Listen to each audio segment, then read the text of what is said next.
Hey everyone, you're watching KTAL News Now. I'm your host Anthony Mocklin, and today is Wellness Wednesday, where we will be covering a bunch of different health topics and tips to apply to your life to live a happier and healthier lifestyle.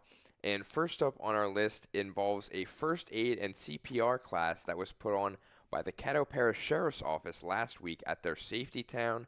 And our Dan and Jackie Jovic have more on what was done and how people can learn more to stay safe.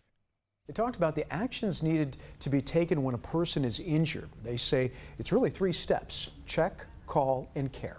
They stress that before any paramedics arrive, you are the responder to an emergency injury. The actions taken between calling for 911 and an ambulance arriving could save a life or a limb. Trying to have a widespread training for everyone because it's good to know, because you never know when you're going to need it. And a lot of people got to consider this. First responders are not the first one that's actually on the scene. The first one is you. It's going to be you. You're going to be the first one on the scene, and it's good to know what to do in case that person needs you. And the Sheriff's Office says they plan on holding more first aid and CPR classes in the future. They can be attended by adults and children. And these classes and information regarding CPR can actually save lives, especially in that time of need, like they were saying. Until the actual first responders get there, and officials and licensed professionals, you are the line of defense when it comes to life or death. So be sure, if you aren't CPR certified, be sure to look and reach out to local organizations who offer that training and certification so that you can be prepared in the event of disaster to prevent tragedy, essentially. So it's always important to make sure that you are certified and know what you're doing in the heat of the moment, because you're all they've got in that moment. And especially if you're the only one there, you can't just wait for, I believe it's called the bystander effect, where you're just waiting for someone else to jump in when that person can be you, and you can take that action to save that life. So be sure to, like I said, get certified if you haven't already. If you are certified, be sure that you're keeping up with it and getting recertified so that you know of any new techniques or practices that are being put in place to help people, especially if they are unconscious or choking or anything like that. So it's very, very important. But one thing that is also important is mental health. And the National Alliance of Mental Illnesses just had a meeting last week at the Volunteers for Youth Justice office. And they had their Meet the Facilities luncheon where they explained everything that they're doing in the community to help people's mental health, and Dan and Jackie have more on that. At the Meet the Facilities luncheon, they discussed mental health awareness in Louisiana.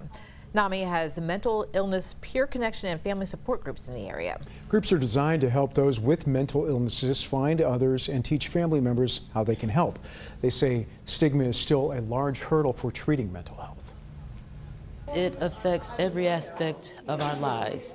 And unfortunately, when we talk about mental illness, there's a big stigma that is associated with it. And our hope is to lessen that stigma so that we can more easily talk about it and symptoms can be more easily treated. Other local resources, such as Louisiana Healthcare Connections, were also there. And mental health is also crucially important, especially with your everyday life. If you're going through troubles financially, relationships, like anything that is bothering you at all, do not be afraid to reach out and ask for help. Like they were saying, the biggest stigma when it comes to mental health is admitting that, you know, you're going through something, or fear of appearing weak to your friends. If you're a guy, you want to just be this macho, tough man all the time, but that is just not how to go about life. It builds up that stress and your blood pressure, and just it can lead to so many different problems if you keep all that built up inside and not voice your concerns with people and just talk to them and reason with them and say, hey, you know, I'm going through this, I could really use your help, or just someone to talk to. Like just talking about something, if you have a lot on your mind, if you want to get a lot off your chest, it can just be such a relief. Just even the littlest conversation, just admitting, saying, hey, this is what's going on. I promise you it feels good to talk to somebody about it, especially if it's a very rough topic.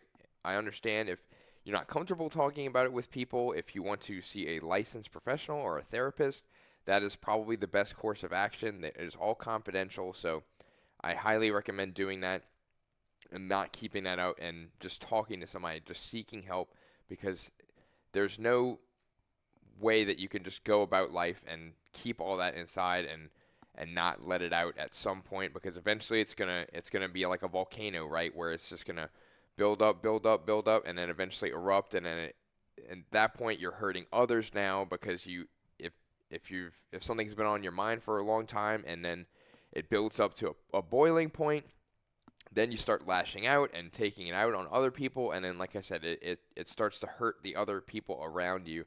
But if you seek that help and get it for yourself and try to get better, it can only benefit not just you, but the relationships with you and your family and your friends, your coworkers, everything. There's no downsides to just seeking help and getting help for whatever it is you're going through. So that's why we always stress that mental health is super, super important, but so is physical health. And one way that people are staying active is through sports outdoors and recreational leagues. And one of those that has been a very, very hot topic, especially in the Shreveport-Bossier area, is the debate regarding the brand new $10 million pickleball facility. And the KTAL Economic Development Committee met this week to talk more about where the proposal stands, where they're moving forward, and KTAL's Alexandra Meacham has more on the status of the facility. The Economic Development Committee approved the recommendation again for the proposed $10 million pickleball park in South Shreveport, paid for by revenue bonds. The commission voted to advance it from today's work session to Thursday's regular meeting. The vote passed with 8 in support, 2 in opposition, with 2 absent. The public hearing and final vote is now set for September 18th. This is the 3rd time the pickleball proposal has made its way through the parish government process. Each time it's been voted back to committee, despite the majority of commissioners supporting it. Commissioners say the public needs more time to become informed because tax dollars would not be used. Instead, the bonds would be paid back by patrons visiting the facility.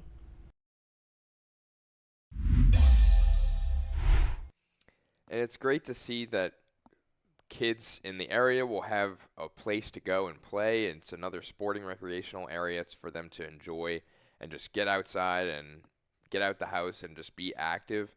But at the same time, people have voiced their concerns very loudly on the cost of it all, especially with it being $10 million. But on the bright side, it is not going to be coming from tax dollars like the video said, but it's still a very large number and quite hard to fathom, considering that amount of money can be put into other areas such as education first and foremost. If you really want to think of the kids and help the kids' education, it all comes down to that, because that is somewhere that they'll be every single day for school and just learning and soaking all of that up and just applying that to the rest of their life essentially. So that is one area that we definitely need more funding for and support of, because whether it's the school systems, the teachers, everybody needs that share of the pie. So it really could use a lot more funding, because that is arguably the most important thing that is shaping and forming the foundation of not just our country, but the world, and who knows what these kids are capable of and can go on and do. So it's really, really important to invest in education, because that is arguably the most important thing outside of the home and the family, and just building that foundation for great kids and great people in the future. So, but if you haven't heard the recent news in national headlines regarding a parasitic fly that was eradicated in the United States, it is unfortunately now back, and it has appeared in livestock. And this fly is known as the New World screwworm, and that is known specifically for its larva, which feeds on the living tissue of warm-blooded animals. And this can impact livestock, like I was saying, but it also can potentially affect humans. And KTAL's Grace Jensen has more on that.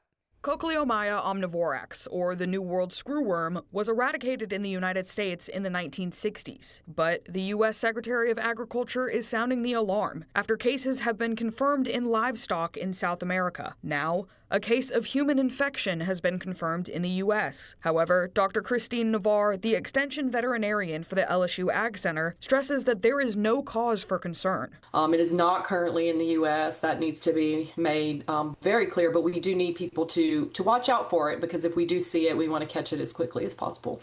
The screwworm larva differs from typical maggots because it has the possibility to burrow into live flesh, and if not caught and taken care of quickly, could cause major problems. The normal fly larvae or maggots that we have in the U.S. are really only going to feed on dead or decaying tissues, but these larvae can be deadly because they can burrow into normal tissue. Even though there is no current cases of New World screwworms affecting livestock in the U.S., Dr. Navarre says it's important to keep an eye on animals, much like with any other illness. Right now, we just need to be aware that it's a potential. Make sure that our animals, just like we do every day, are looked after. And if we see anything that's suspicious, if we see any signs that they're sick, then we need to contact a veterinarian and get them treatment. And one of the main signs to look out for is changes in behavior in livestock, and this can include loss of appetite, depression, or general disinterest in their environments. So that is something to definitely look out for. Another thing to look out for in humans regarding bacteria that has been found in oysters, and this flesh-eating bacteria is causing a scare right now, but KTAL's Yalisha Gatewood has more on the infection after she spoke with an infectious disease specialist to hear more about what is going on and what to look out for.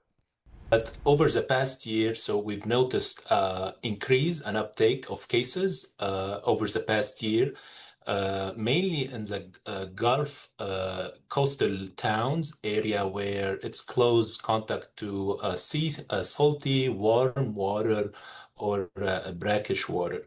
Vibrio vulnificus has been around for decades, but doctors say they're seeing a growing number of infections. Noticing more and more cases over the past year, whether through people who get sick and get admitted to the hospital, and for now we had like six people died over the coastal towns and the Gulf area. This bacteria is linked to raw or undercooked seafood. Avoid eating raw oyster just to be on the safe side, or avoid eating undercooked oyster or other seafood. People with underlying health conditions are at a higher risk. Very common, we see people with diabetes, uncontrolled diabetes, that could put them at higher risk of fatal and life-threatening infection. Experts say infections can start with an upset stomach or skin infections and can spread pretty quickly. If you notice these symptoms, get to a doctor right away. This infection was been there for decades, for years, but the striking for recently, we've been noticing more and more cases over the past year. And that's all for today's episode of Wellness Wednesday. Be sure to tune in tomorrow for another edition of KTAL News Now, which streams every day, Monday through Friday at 1 p.m. on our website at ktalnews.com, which is also where you can find all of your local, breaking, and trending stories. Like I said, you can find us on KTAL News on our YouTube page to find older episodes of the show, and be sure to stick with us for the rest of the week as we look ahead to the NFL starting up on Thursday, as well as high school, college, and NFL Sunday throughout the weekend. But be sure to tune in on KTAL News Now, which streams every Monday through Friday at 1 p.m. I'm Anthony Mocklin. Have a great rest of your day, and thank you for joining us.